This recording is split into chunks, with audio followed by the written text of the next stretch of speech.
Hey everyone, ready to learn how to actually recover? Like the pros? Recover? Yeah. I mean, I'm always hearing about how important it is, but Right. it's kind of vague, you know? Like, what does that actually mean? I think a lot of people think of recovery as just taking a break, Yeah. but it's really so much more than that. Okay, so spill the beans. Well, it's about actively helping your body rebuild and actually, become even stronger after you've pushed it. So not just like hitting pause, it's like hitting the repair button. oh, I like that. Repair and Yeah. level up even. Exactly. And I think a good analogy is like you wouldn't just park your car after a long road trip Right. and expect it to be, in tip-top shape for the next one. You'd give it some maintenance. Totally. Change the oil, check the tires. Recovery is like that for our bodies. I am so here for this deep dive. Like, we're going to give people actual tools Yeah. to become their own body mechanic. Exactly. I love it. And the best part is these principles apply whether you're training for some crazy Ironman or, just want more pip in your step every day. Yes. Okay, so where do we even start with this whole recovery thing? Well, I think we've got to start with sleep. Okay, sleep. I've always thought it was just so you don't feel tired. Right. But I was listening to this podcast episode and it Right. blew my mind. Uh-huh. It said that even one night of crummy sleep can Real. tank your muscle protein synthesis Wow. by almost 20%. Which is essentially the process of, building and repairing muscle. Yeah, so all that hard work at the gym Right? kind of going to waste if you're not sleeping enough. It really is. Because when you sleep, your body's releasing growth hormone, which is the key to muscle repair and growth. So it's not just about feeling rested. It's Yeah. actually when all the magic happens. So it's like hitting the save button on all the gains you made. I love that analogy. Okay, but Yeah. realistically, getting a solid 7 to 9 hours of sleep every night, that's tough. It is. What's one thing, the most important thing people can do? Consistency, I think. Try, even on the weekends, going to bed and waking up around the same time. Even on weekends. Ugh.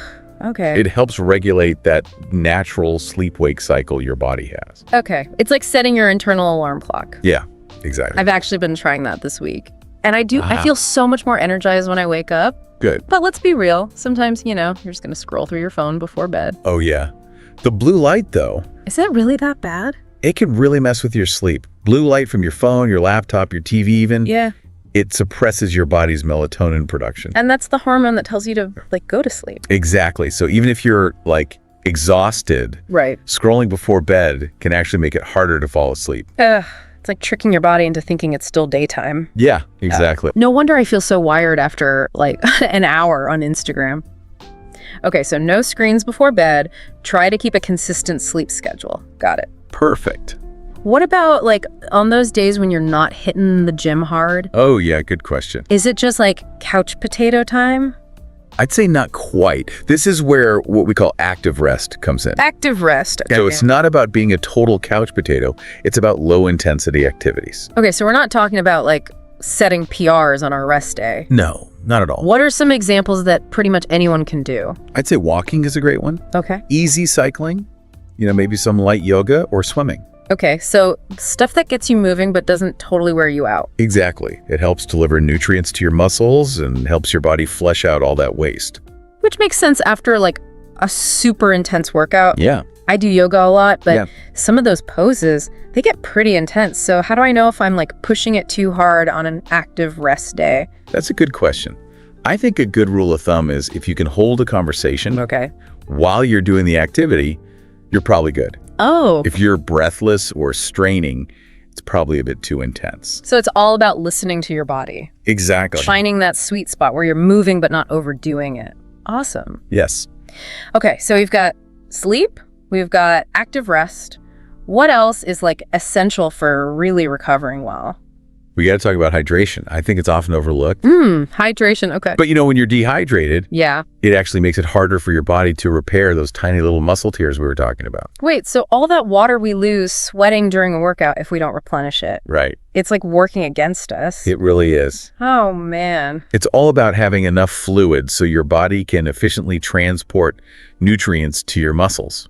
Okay, so how much should we be aiming for, especially after like a tough workout where you're really sweating? A good guideline is like 16 to 20 ounces of water per pound of body weight lost. Whoa, that is way more than I thought. Yeah, a lot of people are surprised by that. I usually just grab like a small water bottle after my workout. And don't forget about electrolytes. Yeah. Those minerals like sodium, potassium, magnesium, all super important, and you lose them through sweat. So it's not just about the amount of liquid, it's about what's in it. Exactly. So like sports drinks, coconut water, even just adding a pinch of salt to my water bottle. All good options. Okay. I am seriously rethinking my entire post-workout routine now. Good. Speaking of which, let's talk about food. Yes. Like what we're actually putting into our bodies after all that hard work. I think what you eat after you exercise is just as important as what you eat before. Oh, really? Yeah. There's this window, like 30 to 60 minutes after a workout, where your muscles are basically primed for nutrient uptake. Oh, interesting. So they're like, feed me now. Exactly. Or I'm going to waste all this hard work. So what should we be reaching for during this like magic window? Protein, for sure, to rebuild those muscle tissues. Okay. And carbs to replenish your glycogen stores, which is your energy. Protein and carbs, got it. But does it have to be like a full meal? Not at all. Okay, good. Plenty of quick and easy things that will do the trick. Because I'm usually starving after a workout. Yeah. But who has time to like cook a whole meal? You could do a protein shake with fruit, Greek yogurt, and granola, Okay, easy enough. or even just a turkey sandwich on whole wheat bread. Simple, perfect.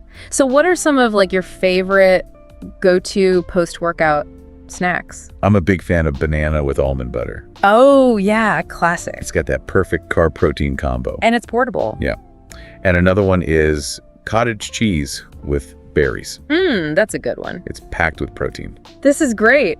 It's making me realize like food can really be like medicine. You know, Absolutely. if you time it right, it can really make a difference. Absolutely. But what about like when you're sore? Is there anything you can do to like reduce that post-workout muscle soreness? Oh, for sure. Let's talk about what we call recovery modalities, starting with foam rolling. Foam rolling. Okay. I've like seen those foam rollers around. I've always been a little intimidated.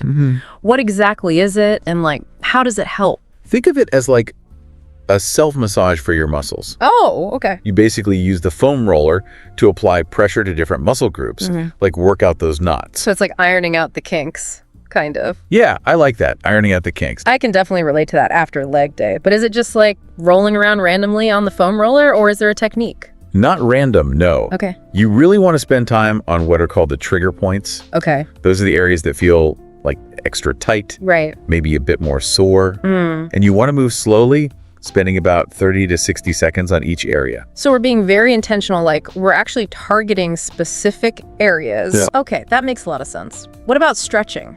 Stretching is great, Yeah. especially that static stretching, Yeah. where you hold the stretch for like 30 seconds or more. Yeah. It's actually not ideal before a workout, but afterward, it can be super beneficial. Gotcha. So like holding a hamstring stretch, a quad stretch. Exactly. It's just those classic stretches. But hold them, don't bounce. Right, no bouncing. Okay, got it. So slow and steady wins the flexibility race. I like that. Are there any other recovery tools we should be thinking about? There are things like compression garments, which can help with circulation. Okay. And then there's cold therapy, like ice baths. Oh, ice baths. I've heard about those. Those sound intense. That it can be helpful, Yeah. but I wouldn't go crazy with them, especially after strength training. Yeah, that makes sense. It's finding what works for you. Exactly. And keep in mind, recovery isn't just about the physical stuff. It's also about your mental state. Ooh. Okay, tell me more about the mental side of recovery. Well, whether it's from a workout, from daily life, Yeah. it takes a toll on your body. Right. And if you're not managing that stress, it can hinder your recovery. Okay, that makes sense. Yeah. Like I know when I'm stressed, I sleep worse, I don't eat as well, Right. and I'm definitely less motivated to even work out. Yeah, exactly. So even doing things like meditation, yoga, spending time in nature, Yeah. listening to calming music, all of that can be really beneficial. It's like you got to give your mind a break Yes. so your body can actually recover. That's a great way to put it. I love that we're looking at this holistically. Yeah. Like it's not just about the physical. Right. Now, I got to ask you about something that I think a lot of people wonder about. Is soreness like a sign that you had a good workout? You know what? It's funny you asked that. Yeah. Because that's actually a really common myth. Really? Yeah. A lot of people think that if they're not sore the next day, they didn't work hard enough. I used to think that too. Yeah, it's a super common misconception. So chasing that soreness isn't actually what we should be doing. No. I mean, a little bit of soreness. Yeah. It's normal, especially if you're trying something new. Right. But it's not necessarily a sign of progress. So what should we be focusing on then? Consistency, for sure. Okay. Using proper form. Right. And then gradually over time, increasing the intensity or weight. Okay, so it's about being smart, Yes. not just punishing ourselves, basically. Exactly. This is making me totally rethink my whole fitness philosophy. So it's not about being sore. And another thing I wanted to ask about is rest days. Oh, yeah. Rest days are so important. I know. I hear that all the time, Yeah. but it's so easy to feel like you're, being lazy on rest days. Oh, I totally get that. So tell me, why are rest days so important? Like, what's actually happening in our bodies? Well, that's when all that repair work is really happening. Our muscles are rebuilding, getting stronger, and you're replenishing your energy. So it's not about slacking off. It's about strategically setting ourselves up for success I like that. down the line. Yes, exactly. Think of rest days as like an investment in your future workouts. I love that. This is making me feel so much better about taking rest days. Good. It's not lazy, it's smart. And recovery is for everyone, Yeah. not just those elite athletes. Yes. It doesn't matter if you're, a seasoned gym goer or just starting out. Right. Everyone needs to prioritize recovery. It's about being good to our bodies no matter what. Exactly. This has been so insightful. It's amazing how much we've already covered about how to help our bodies bounce back stronger. Yeah, and we've only just scratched the surface. We've got so much more to dive into when we come back. All right, we're back and ready to dive even deeper into recovery. Deeper. Yeah. We've talked about sleep, active rest, staying hydrated, and feeling upright. But now I want to know, what else can we do? Are there, more advanced techniques out there? Totally. Let's talk about strategic movement. Strategic movement, okay. Yeah. It might sound a little counterintuitive, but moving your body in specific ways can actually help you recover better. So it's not just about, sitting around and resting. It's about, moving with a purpose. Exactly. Think of it like gently guiding your body toward recovery, not forcing it. Okay, I like that. So active recovery workouts are a good example. Oh, yeah. Active recovery workouts. I've heard of those, but Yeah. not sure I totally get them. Well, they're basically low-intensity activities that get your blood flowing, deliver nutrients to your muscles, and help flush out all that waste. So, like we talked about before, not about setting any personal records on these days. Exactly. Exactly. Give me some examples. What kind of stuff are we talking about? Walking is fantastic, especially after a tough leg day. Oh, yeah. Okay. Swimming is great because it's low impact and you're using your whole body. And then cycling, whether it's outside or on a stationary bike. Can be a really great way to get your heart rate up without putting too much stress on your joints. So it's like gentle movement Yes. with a purpose. Exactly. I get super stiff sometimes, especially after a hard workout. Like I wake up and I'm all tight. Yeah. Anything I can do about that? Mobility work is going to be your best friend. Mobility work, okay? It's all about maintaining your range of motion and preventing that stiffness. Okay, what does that look like? Think controlled stretches, joint mobility exercises, Yeah. or even using that foam roller Oh yeah, the foam roller. we talked about earlier. Okay, so we're basically keeping our joints happy and moving smoothly. Exactly. My hips and hamstrings are always the tightest. Any specific mobility moves for those? For tight hips, I'd say try some gentle hip circles, leg swings, and pigeon pose stretches. Okay. And then for hamstrings, lying hamstring stretches, toe touches, those can be really helpful. So I don't have to save this just for after workouts? No, not at all. I could do a little mobility work every day. Yeah. It's great for flexibility, preventing injury, even improving your posture. I like the sound of that. Just a few minutes a day. Yeah, even a few minutes can make a big difference. I'm definitely going to start incorporating that. But what about when you've been pushing yourself hard for weeks on end? Oh, yeah. Do you ever need more than just active rest and mobility? That's a great question. And it brings us to deload weeks. Deload weeks? Deload weeks, yeah.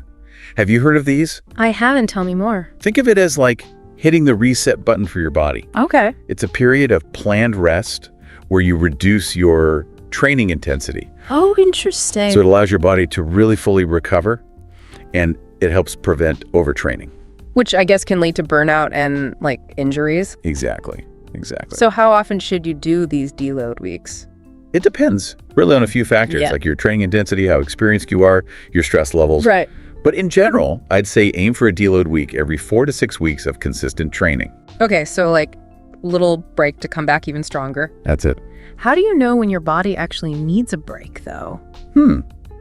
That's a good question. Like, what are the signs? Well, one thing you can look at is your resting heart rate. Okay. If it's consistently higher than usual, it could mean you're not fully recovered. Oh, wow. So your heart rate can actually tell you if you need to chill out a bit. Yeah, it's your body giving you a signal. What else should we be paying attention to? Sleep quality is a big one. Okay, yeah. Are you waking up feeling refreshed or hitting snooze a million times? Oh, yeah. I definitely notice a difference in my energy levels when I haven't slept well. Exactly. And if you're consistently struggling with sleep, it could be a sign to dial back the training a bit. Okay, so we've got resting heart rate, we've got sleep. Anything else? Well, maybe the most important thing to pay attention to is your perceived recovery. Okay. How are you feeling? Are you energized and excited to work out? Right. Or are you dragging yourself to the gym? So it's not just about external signs, it's about really tuning into your body and how you feel. Exactly. You've got to listen to yourself. But sometimes it's hard to tell if you're like actually tired or just being lazy. What advice would you give to someone who's like struggling with that? It's a great question.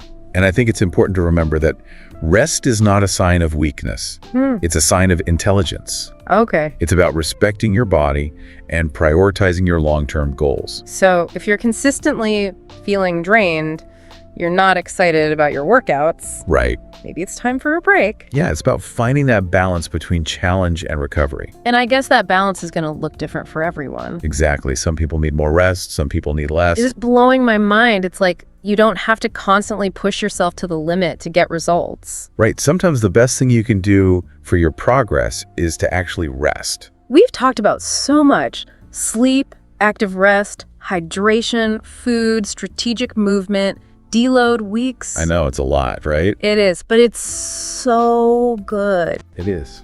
Is there anything else we need to know about recovery? One more thing I want to touch on is the importance of prioritizing recovery, even when you're short on time. This is me. Like, I'm always so busy. I get it. We all are. It's hard enough to find time for the workouts, let alone all the recovery stuff. But even small efforts can make a huge difference. Okay, that's good to hear. You don't need hours. It's about little ways to integrate recovery into your daily life. Give me some examples. What are some things our listeners can do, even on those super busy days? Well, make time for a quick cool down after your workouts. Okay. Just 5-10 minutes of stretching, some light cardio. Yeah, It can help reduce soreness and promote relaxation. I can definitely squeeze that in. Good. What else? Hydration throughout the day is key. Yeah. Keep a water bottle with you. Sip on it regularly. Maybe add some electrolytes or flavorings. I've been trying that, and I gotta say, it makes a huge difference. Like, I feel so much better when I'm actually drinking enough water. Right. And then finally, try to incorporate some form of relaxation every day, Okay. even just for a few minutes. Yeah. Maybe it's meditation, deep breathing, listening to calming music. So it's like taking care of your mental state is part of recovery, too. Absolutely. Anything that helps you de-stress and unwind. These are fantastic tips. It really doesn't have to be complicated. It's about those little choices that add up. Exactly. I love that we're giving our listeners the tools to really take control of their recovery no matter how busy they are. That's what it's all about. It's about making those small, consistent choices that support their overall well-being. Awesome. Yeah. Well, this has been an amazing deep dive into recovery. We've covered so much. Yeah. Now I think it's time to take a moment, let it all sink in. Yeah, good idea. And when we come back, we'll wrap things up with some final thoughts and key takeaways. We're back. I gotta say, my mind is officially blown. Yeah. Like, recovery is way more complex than I ever realized, It really is. There's a lot to consider. but in a good way. Oh, definitely. Like, it's empowering to know that there are so many things we can do to help our bodies recover. Exactly. And I love that we went beyond just the basics, you know? Yeah. We talked about active recovery workouts and mobility and even those deload weeks. It's all about finding what works for you. Right. And I think the biggest takeaway for me has been the importance of like actually listening to your body. Oh, that's huge. Like your body's smart, it'll tell you what it needs. It will. It sends you signals. Yeah. When it needs rest, when it needs more water, when it needs fuel, we just got to pay attention, You right? got it. It's Yeah. so easy to get caught up in that no pain, no gain mindset. Ugh, tell me about it. But pushing yourself to the point of exhaustion all the time, it's not always the best way to go. So sometimes the best thing you can do for your gains is to actually rest. Exactly. Rest is productive. This deep dive has seriously changed my whole perspective on fitness. I'm glad to hear that. But I know our listeners are probably taking in a lot of information here. Yeah, it's a lot. So what's one thing, the most important thing they can do to start prioritizing recovery?